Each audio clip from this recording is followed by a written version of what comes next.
Virus cases in Oregon near 20,000. We're hearing from an Albany woman who's at risk for the virus and now more concerned than ever because she's been served an eviction notice. Our Fox 12's Kendra Kent joins us now live with her interview, plus what legal experts are saying about that situation tonight. Kendra? Yeah, that's right, Bonnie. And this woman tells me that she is high risk of developing very serious complications if she were to get COVID-19. She also told me that she's just terrified at the prospect of potentially having to move. But lawyers that we spoke with say that legally, there is a good chance she might not have to.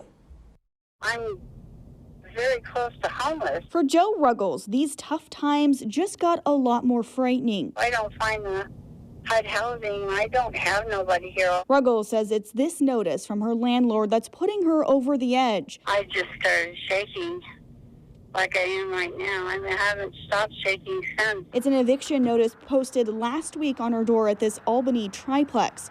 Ruggles told Fox 12 that she's lived here for 8 years and her landlord is planning renovations to the units and that higher prices will follow. Ruggles says she lives off of disability and relies on government assistance to pay most of her rent.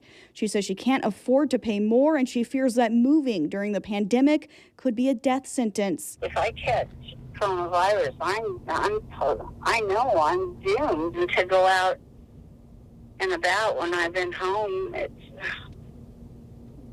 I can't. I have COPD and I have other underlying conditions, and I'm scared. But legal experts say an eviction like this is not legal. Earlier this summer, Oregon legislators passed House Bill 4213.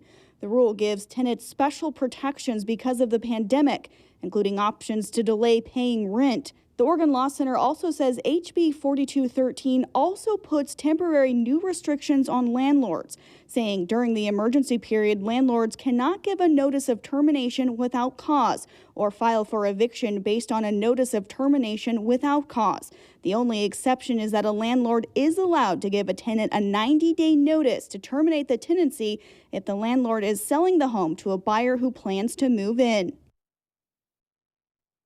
And I did also speak with a lawyer who represents the owner of the property, and he told me that the owners were not aware that their tenants had any issues with this eviction notice. He said that the owners are more than willing to work with these tenants, and he also said that the apartments are dated and have serious safety concerns. But again, he says that the owners are willing to work with the tenants to keep them in their homes longer. Reporting live in Portland, Kendra Kent, Fox 12 Oregon.